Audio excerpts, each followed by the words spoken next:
The old janitor's hands shook as he gripped the mop. Deep scars ran across his knuckles like road maps of pain. The young executive barely glanced at him. Just another invisible old man.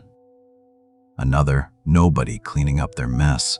The office tower gleamed with wealth.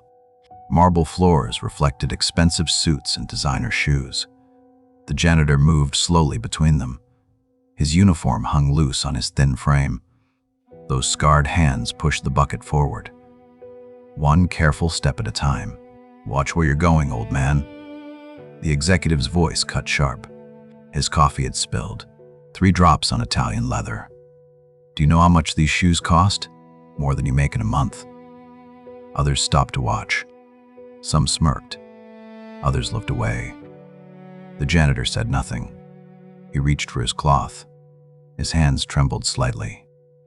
Those scars caught the light. White lines against weathered skin. "Look at him," someone whispered. "Can barely hold a mop steady." The janitor cleaned the spill. His movements were precise despite the shaking. He straightened slowly. His eyes met the executive's for just a moment. Then he looked past him, toward the corner where a small girl sat, maybe 7 years old. She colored in a notebook. Her grandfather's shift wasn't over yet. The girl glanced up. She smiled at him.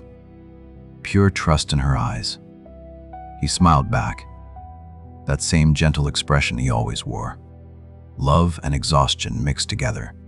She was his whole world now. "Pathetic," the executive muttered. "They let anyone work here these days." The janitor returned to his bucket. He'd heard worse. 20 years in this building. 20 years of being invisible. Of being nobody. His hands gripped the mop handle. Those scars pulled tight across old wounds. He remembered when these hands held different things. When they moved with deadly precision. When they saved lives instead of mopping floors. But that was before. Before the promise he made. Before everything changed. The girl went back to her coloring. She hummed softly. A simple tune. The janitor listened as he worked. This was enough. This quiet life. This peace. Even if it meant swallowing pride every single day. The executive's phone rang. He answered loudly, bragging about some deal. The janitor moved to the next section. His bucket wheels squeaked on marble. The sound echoed in the vast lobby. "Grandfather?" The girl's voice was small, worried. He turned. 3 men had entered. They wore dark suits but moved wrong. 2 tense. 2 alert. One scanned the room with predator eyes. The janitor's hands stopped shaking. Just for a second. Old instincts flickered to life. The lead man approached the reception desk. His jacket shifted. Metal glinted underneath. The janitor's breathing changed. Became controlled. Measured. His eyes tracked every movement. "Everyone stay calm," the man said quietly. Too quietly. "This will be quick." The receptionist's face went white. Her hands moved toward the panic button. The man's hand moved faster. "Don't." The lobby froze. 20 people. Maybe more. All suddenly aware of danger. The executive backed away slowly, his expensive shoes forgotten. The janitor stood perfectly still. His eyes found his granddaughter, she hadn't noticed yet, still coloring. One of the men moved toward the offices, toward the safe and back. The janitor knew that route. He'd cleaned it 1,000 times. But the third man walked toward the seating area, toward the girl. "You, old man," the leader's voice. "Get over here, on the floor." The janitor didn't move. His eyes stayed on the third man, the one approaching his granddaughter. She looked up now, confused, scared. She saw the gun. "Grandfather?" Her voice cracked. Something shifted in the janitor's posture, subtle but complete. His shoulders squared, his breathing deepened. Those scarred hands released the mop. It fell. The clatter echoed like a starting gun. The third man reached for the girl. "Come here, kid." "Insurance." "No." The janitor's voice cut through the room. Different now. Command in every syllable. "Step away from her." The leader laughed. "Or what, old man? You'll mob me to death?" The janitor moved. Not like an old man anymore. Not slow. Not shaking. He crossed 15 feet in 2 seconds. His hand caught the third man's wrist, twisted. The gun clattered away. The man screamed. Bone had cracked. The leader swung his weapon around. The janitor was already moving. Low. Fast. Impossibly fast for someone his age. His leg swept out. The leader crashed down. His gun skittered across marble. The second man fired. Once.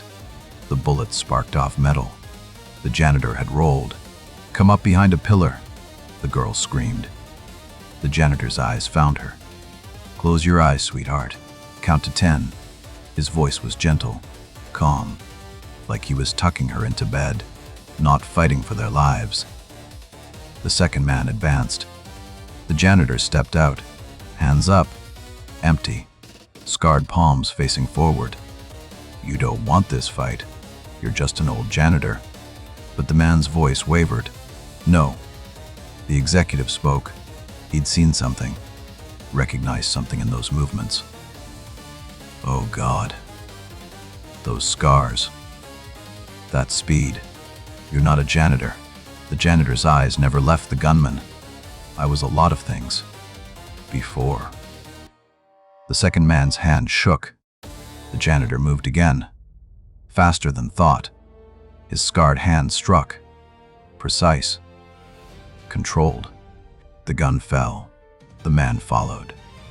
Unconscious before he hit the ground. Silence filled the lobby. 20 people stared. The janitor stood among 3 fallen men, not breathing hard, not shaking. Those scarred hands hung loose at his sides, ready, waiting. The executive's voice was a whisper. "Special forces. Those scars. That training. You're military." The janitor said nothing. He walked to his granddaughter, knelt slowly. His knees protested, but he ignored them. "You can open your eyes now." She did. Tears streaked her face. "Grandfather? You..." "How did you?" He pulled her close, his scarred hands gentle on her small shoulders. "I promised your grandmother I'd keep you safe. I promised I'd leave that life behind. But some promises are stronger than others." Security rushed in. Police followed. The janitor stood with his granddaughter. Let them take the 3 men.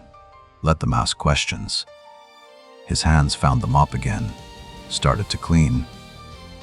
The executive stopped him. "Sir, you don't have to. We didn't know. We had no idea who you were." The janitor looked at him. Really looked. "You never asked. None of you did. You saw an old man with a mop. That's all you needed to see." The executive's face flushed. Shame colored his cheeks. Others looked away, guilt written in their postures. "I was Delta Force," the janitor said quietly. 23 years. Classified operations. These scars. He held up his hands. Each one a life saved, a mission completed, a promise kept. "Why here?" someone asked. "Why this?" The janitor looked at his granddaughter. She held his hand tight. "Because she needed me. Because I made a new promise. To live quietly. To be there for her. To choose peace over violence." He picked up his mop. His hands shook again.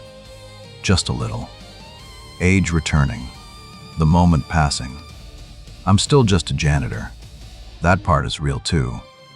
This is who I am now." The executive stepped forward, extended his hand. "I'm sorry. Truly. We should have seen you." The janitor shook it, his scarred hand firm, strong. Most people only see surfaces. They miss the depths, the stories written in scars and silence.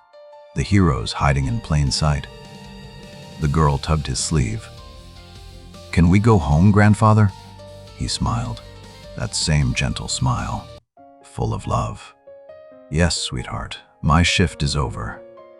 They walked toward the exit.